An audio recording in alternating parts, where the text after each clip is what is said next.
Supreme court ने 5 जनवरी 2021 को central Vista project redevelopment plan को हरी झंडी दे दी। इसे मोदी सरकार की महत्वाकांक्षी योजना कहा जा रहा है। हालांकि जब से सेंट्रल विस्टा प्रोजेक्ट की बात शुरू हुई है तब से इसे लेकर विवाद हो रहा है। लेकिन ये सेंट्रल विस्टा प्रोजेक्ट का पूरा प्लान क्या है, कहां कहां कौन सी बिल्डिंग होगी, प्रोजेक्ट के पूरा होने पर क्या क्या बदलेगा, आइए सब कुछ जानते हैं। क्या है central Vista project? Central Vista project redevelopment plan को जानने से पहले जानते हैं कि सेंट्रल विस्टा क्या भला है। इंडिया गेट से राष्ट्रपति भवन तक राजपथ के दोनों तरफ के इलाके को सेंट्रल विस्टा कहते हैं। इस पूरे इलाके की लंबाई 3 किलोमीटर के करीब है। राष्ट्रपति भवन, नॉर्थ ब्लॉक और साउथ ब्लॉक, संसद भवन, रेल भवन, कृषि भवन, निर्माण भवन, रक्षा भवन के अलावा national museum, national archive, Indira Gandhi national centre for arts, उद्योग भवन, बीकानेर हाउस, हैदराबाद हाउस और जवाहर भवन सेंट्रल विस्टा का हिस्सा हैं। इनमें से ज्यादातर इमारतें 1931 से पहले की बनी हैं। सेंट्रल विस्टा रीडेवलपमेंट प्रोजेक्ट केंद्र सरकार के इस पूरे इलाके को रेनोवेट करने की योजना का नाम है। दिल्ली के मास्टर प्लान 1962 में इस जगह के लिए कहा गया था। ये समृद्ध संस्कृति की आकांक्षाएं पूरी करने के लिहाज से अहम जगह है। इस जगह ऐसे ही कुछ भी तोड़ा या कुछ भी बनाया नहीं जा सकता। अगर कुछ बनाना है तो उस पर स्टडी होगी। ये देखा जाएगा कि अगले कम से कम 25 सालों तक इस जगह की ज़रूरतें कैसी रहेंगी, कितना ट्रैफिक रहेगा, सीवेज का क्या सिस्टम होगा, फ्लोर एरिया कितना होगा।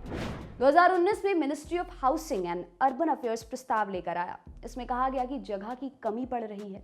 कई ऑफिस लगभग 100 साल पुराने हैं, कर्मचारी बढ़ते जा रहे हैं। ऐसे में इस पूरे इलाके के रीडेवलपमेंट की ज़रूरत है।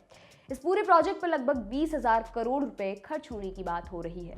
मोदी सरकार ने अपने तरीके से औपचारिकताएं पूरी की और इसके बाद सितंबर 2020 में ठेका निकालकर रीडेवलपमेंट का काम टाटा प्रोजेक्ट्स लिमिटेड को दे दिया।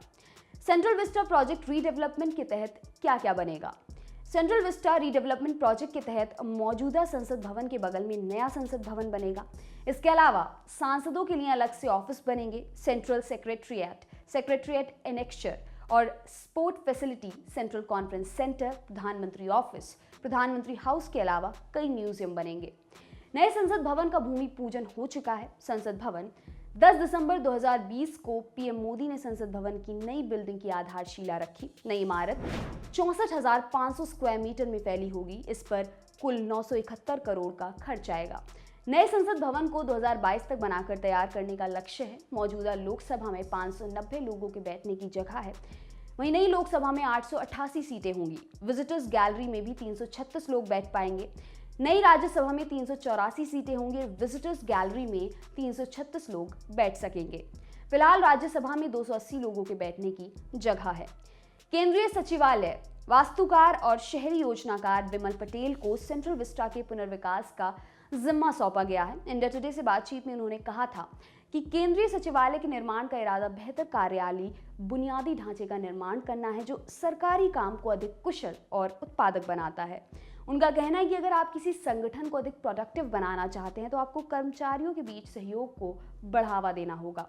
गुजरात में पूरी सरकार एक ही कॉम्प्लेक्स में बैठती है। उसी की तर्ज पर यहाँ सेंट्रल सेक्रेटरीट का काम हो रहा है। विमल पटेल का मानना है कि वर्तमान में यहाँ कई ऑफिसेज हैं लेकिन उनकी कंस्ट्रक्शन क्वालिटी ठीक नहीं है, सर्विस इंटीग्रेशन ठीक नहीं है, जगह का सही इस्तेमाल नहीं किया गया है, अंदर का इंफ्रास्ट्रक्चर 21वीं सदी के हिसाब से नहीं है।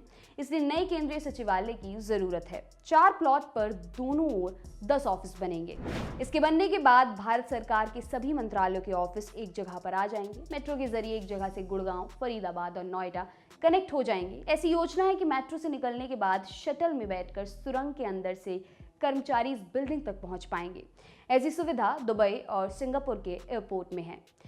प्रधानमंत्री निवास और ऑफिस, जब जवाहरलाल नेहरू प्रधानमंत्री बने, फ्लैगस्टाफ हाउस पीएम हाउस में बदल गया, लेकिन उनके निधन के बाद इसे म्यूजियम में बदल दिया गया जिसे त्रिमूर्ति भवन के नाम से जाना गया।